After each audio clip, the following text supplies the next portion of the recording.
Hello all, welcome to our exam B. My name is Manoj Jabral, an ex-SBI PO और आज मैं आपके साथ डिस्कस करूंगा work profile of a SBI PO. तो aspirants, जब आपका एसबीआई का ज्वाइनिंग लेटर आता है, आपका जो भी जोन है वो आपको अलॉट होता है, आप वहां जाते हैं, वहां आपको ट्रेनिंग दी जाती है अप्रोक्सीमेटली 21 दिन की। हमें 21 दिन की ट्रेनिंग मिली थी।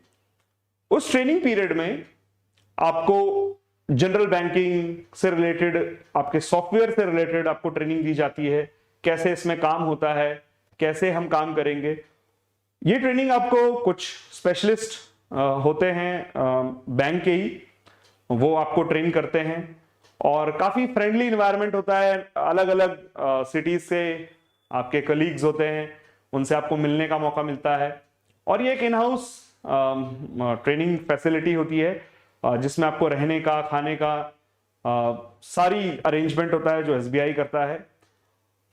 6 से 7 घंटे लगभग रोज हमारी ट्रेनिंग होती है जिसमें वो बेसिक सॉफ्टवेयर के बारे में जानकारी देते हैं, कैसे ये काम करेगा, कैसे इसमें हमने अकाउंट ओपन करना है, कैसे स्क्रीन नंबर के रिलेटेड आपको थोड़ा बहुत बताएंगे। और इसके अलावा जब हमारी ये ट्रेनिंग पीरियड चल रहा होता है उसके साथ साथ हम काफी एक्टिविटीज भी करते हैं। जैसे जो इन हाउस ट्रेनिंग कैंपस है उसी में हमारे काफी खेलने से रिलेटेड, एक्स्ट्रा करिकुलर एक्टिविटी से रिलेटेड काफी चीजें होती हैं, जैसे बैडमिंटन खेलते हैं, टेबल टेनिस खेलते हैं, स्नूकर्स खेलते हैं और इवन लास्ट जो दिन होता है उस दिन हम एक कल्चरल एक्टिविटी में भी पार्टिसिपेट करते हैं और सभी किसी ना किसी एक्टिविटी पे पार्टिसिपेट करते हैं और काफी फ्रेंडली, इसमें हमारे काफी अच्छे दोस्त बनते हैं। कई लोग कपल्स बन जाते हैं, आपको दिखाई देंगे जब आप ट्रेनिंग में जाएंगे। और उस ट्रेनिंग के बाद हमें एक एक जनरल बैंकिंग के लिए एक ब्रांच अलॉट हो जाती है जो उसी जोन में होगी। हम उस ब्रांच में जाएंगे, उस ब्रांच में हमें जनरल बैंकिंग क्या है उसके बारे में सिखाया जाएगा। जैसे आपको पता है ये प्रोबेशन ऑफिसर है, प्रोबेशन जो पीरियड होता है ये 2 साल का होता है एसबीआई में और 2 साल तक वो आपको बैंकिंग से रिलेटेड चीजें सिखाएंगे। जब हम जनरल बैंकिंग के लिए किसी ब्रांच, हमें जो पहली ब्रांच अलॉट होती है उसमें हमें ऐसा नहीं है कि हम ये सोच के जाएंगे कि हम ऑफिसर हैं तो हमें सिर्फ ऑफिसर की तरह ही ट्रीट किया जाएगा। वहां पे जैसे मैं गया था तो मुझे पासबुक प्रिंटर पे बिठा दिया था। तो अब मन में तो हम सोच के गए थे कि अरे मैं ऑफिसर हूं, मैं पासबुक प्रिंट नहीं करूंगा, बट वहां पे आपको हर छोटे से छोटा काम करवाया जाएगा, सिखाया जाएगा। उसका रीजन है, उसका रीजन ये है कि जो एसबीआई है वो अपने हर एक एम्प्लॉय को ये एज्यूम करता है कि ये फ्यूचर चेयरमैन बन सकता है। तो प्लस आपको बहुत ही जल्दी कोई ब्रांच भी मिल सकती है, बहुत ही जल्दी इन द सेंस 2 साल में, 3 साल में कोई ब्रांच मिलेगी।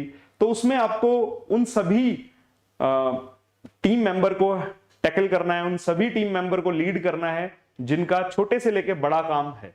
तो आपको वो हर काम सिखाएंगे। तो जनरल बैंकिंग में जो आपकी पहले ही ब्रांच आपको मिलती है तो उसमें यूजुअली आपको क्लरिकल वर्क ही दिया जाता है क्योंकि आप पे इतनी अथॉरिटी नहीं होती है, तो हम क्लरिकल वर्क करते हैं। जैसे मैं खुद मैंने कैश भी देखा है, कैशियर का काम भी किया है। कैशियर का काम जब मैंने किया था तो मेरे को याद है मैं तीसरे दिन था जब मैं कैशियर में बैठा हुआ था और मैंने किसी को 5,000 एक्स्ट्रा दे दिए और फिर मुझे अपने पॉकेट से वो पे करने पड़े। तो ऐसा होता रहता है ताकि हमें पता चले और काफी रूल्स हमें पता चलते हैं जो हमें ट्रेनिंग में नहीं पता होते और ब्रांच में जाके हमें पता चलता है हमें ये करना होता है।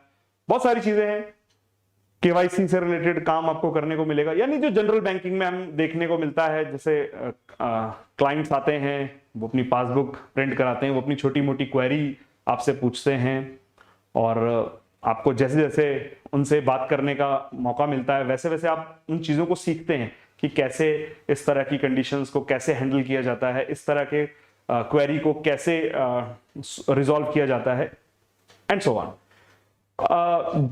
उसके कुछ टाइम बाद मैं कहूंगा 6-7 महीने के बाद आपको एक एसएमई ब्रांच में ट्रांसफर किया जाता है। एसएमई ब्रांच में भेजने का जो मेन रीजन है ताकि जो पीओ है वो समझ सके कि बड़े लोन कैसे दिए जाते हैं, बैलेंस शीट पढ़ना किसे कहते हैं, उनके इंपोर्ट एक्सपोर्ट, उनका क्या फ्यूचर प्लानिंग है उस कंपनी से रिलेटेड, वो कैसे देखा जाता है, कैसे आप लोग डिसाइड कर पाएंगे कि इस कंपनी को हमें 10 करोड़ 50 करोड़ का लोन देना है या नहीं देना है, एंड सो ऑन। तो जो एसएमई ब्रांच होती है उसमें मेनली बड़े बड़े लोन्स आते हैं, जैसे करोड़, 5 करोड़, 10 करोड़, 50 करोड़। मैंने खुद एक 50 करोड़ का जब मेरी एसएमई ट्रेनिंग हो रही थी तो तब मैंने 50 करोड़ का काम कैसे होता है, कैसे हम उसमें छोटी छोटी बातें जो हम यूजुअली अवॉइड कर देते हैं, कैसे हमें देखना होता है, कैसे बैलेंस शीट चेक करनी होती है, इसके रिगार्डिंग हमको एक काइंड ऑफ ट्रेनिंग मिलती है और हम उसे देखते हैं कि कैसे ये काम किया जाता है। उसके बाद हमें एक रूरल ब्रांच दी जाती है। अब रूरल ब्रांच में मेनली हम लोग किसान क्रेडिट कार्ड से रिलेटेड काम देखते हैं, केसीसी जिसे कहते हैं, गवर्नमेंट की एक वेल नोन स्कीम है, और उसके रिगार्डिंग हम देखते हैं कि कैसे केसीसी हम फार्मर्स को दे सकते हैं, कैसे उनकी हम हेल्प कर सकते हैं एज अ बैंकर, ताकि हमारे जो फार्मर्स हैं वो भी हमारे सिस्टम से जुड़ सकें। और जब आप रूरल ब्रांच में जाओगे तो एक चीज जो मुझे सबसे अच्छी लगी रूरल ब्रांच की, कि वहां के जो लोग होते हैं वो काफी रिस्पेक्ट आपको देते हैं, जो गांव के लोग होते हैं, और भी बहुत कुछ आपको सीखने को मिलता है, स्पेशली रूरल ब्रांच में। रूरल ब्रांच में देखो एस्पिरेंट्स, जो एसबीआई या गवर्नमेंट की जो एक थिंकिंग होती है वो प्रॉफिट वाली थिंकिंग नहीं होती, वो होती है कि सर्विंग की। तो आप जब रूरल ब्रांच में जाते हैं तो आपको बहुत सारे ऐसे ऐसे छोटे छोटे काम करने पड़ते हैं, और कई बार आपको विजिट करना पड़ता है, आपको खेतियों के बारे में, कैसे कैसे खेती, रवि खरीफ क्या होता है, कैसे, इसके बारे में भी जानकारी मिलेगी जब आप रूरल ब्रांच में जाएंगे। और जैसे मनरेगा एक योजना है, आप लोगों ने पढ़ा भी होगा इसके बारे में, तो मनरेगा के कैसे पैसा आता है, कैसे हम उनको डिस्ट्रीब्यूट करते हैं, उससे रिलेटेड भी आपको उस ब्रांच में जानकारी मिलेगी।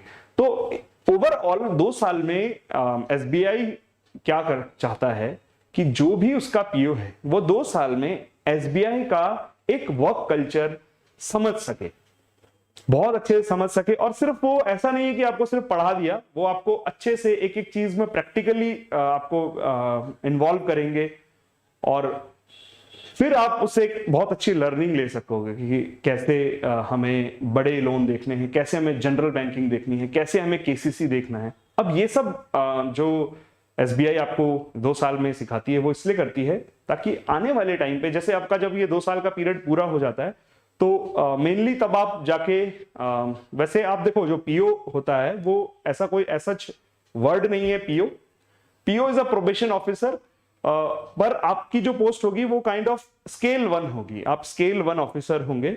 जो बैंक होता है उसमें जैसे जैसे स्केल बढ़ते हैं वैसे वैसे आपकी सैलरी बढ़ती है, सैलरी का स्केल होता है। तो जब आप पीओ ज्वाइन करेंगे तो आप अपने सीनियर से यही पूछेंगे कि आप कौन से स्केल पे हो।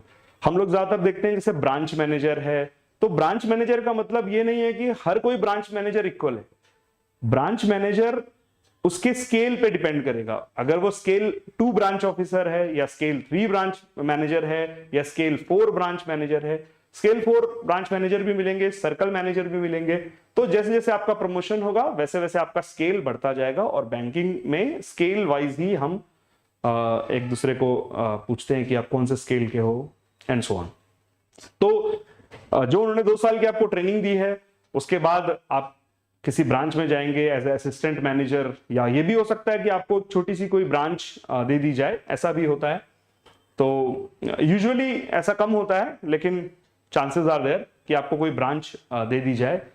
तो अब जब आपको कोई ब्रांच मिलेगी, और मिलनी तो है ही आपको ब्रांच कोई ना कोई, तो जब आपको ये ब्रांच मिलेगी तो आपको वो जो ट्रेनिंग पीरियड में सिखाया था, general banking, clerical work, SME, rural जो आपको एक्सपीरियंस दिया था रूरल बैंकिंग का, वो सारा एक्सपीरियंस आपका काउंट होगा। वो आपको तब फील होगा कि वो सब काम जो मैंने किया था आज मैं उनके ऊपर डिसीजन ले सकता हूं। और आप क्यों ले सकते हैं? क्योंकि आपको पता है वो काम कैसे होता है। देखो जब हम ब्रांच मैनेजर बनेंगे तो क्लरिकल जो स्टाफ है उसके भी कुछ इशू होंगे, कैश में भी कुछ इशू आएंगे कि ऐसा हो गया वगैरह वगैरह। तो आपको अगर उस फील्ड के बारे में नॉलेज ही नहीं होगी तो आप उसके ऊपर डिसीजन कैसे ले पाओगे।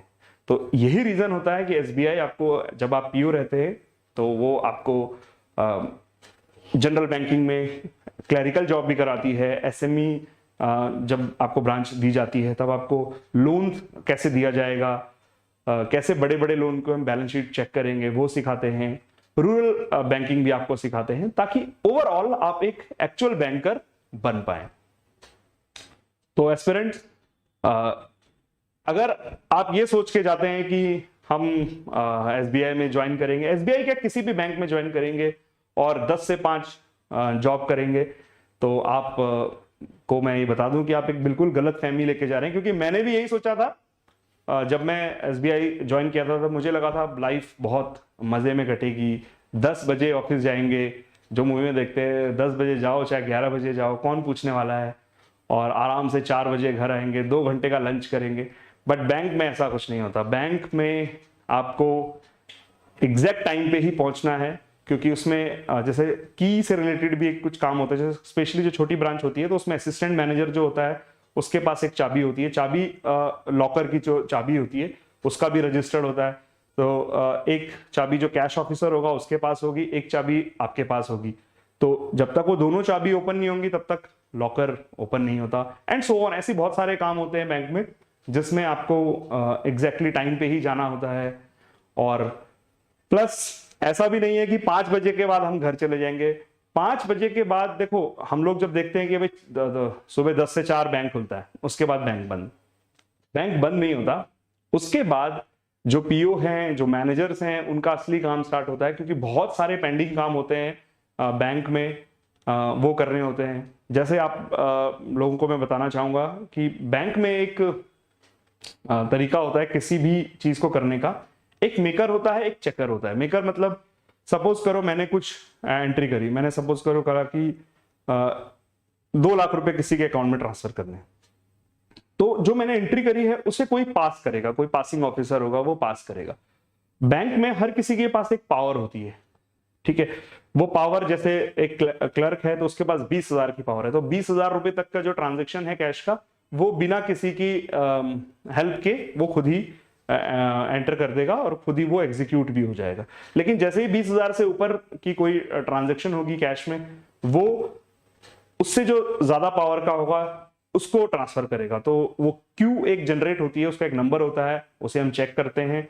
हम का मतलब जो भी हमारा हायर अथॉरिटी होगा, सपोज करो मैं कुछ एंट्री कर रहा हूं और मेरे पावर से वो ज्यादा पावर रिक्वायर्ड है, उसको मेरी पावर में नहीं है उसे पास कर पाना, तो मेरे जो सीनियर होंगे जिनकी पावर मुझसे ज्यादा होगी वो उस क्यू को चेक करेंगे और उसे पास करेंगे। प्लस उसके साथ साथ मॉर्निंग में जब हम आते हैं तो पूरे दिन का जो भी हमने ट्रांजेक्शन्स की होती है उसकी भी वाउचर वेरिफिकेशन होता है, वो डेली होता है वाउचर वेरिफिकेशन, वो भी करना होता है। अब जैसे जो वाउचर मैंने किए हैं उसको वेरीफाई मैं नहीं कर सकता, उसकी वेरिफिकेशन कोई और करेगा। जैसे मैंने जो वाउचर एंट्री किए हैं उसकी वेरिफिकेशन कोई दूसरा करेगा, दूसरे के वाउचर की वेरिफिकेशन मैं कर दूंगा। तो ये डेली होता है बैंक में।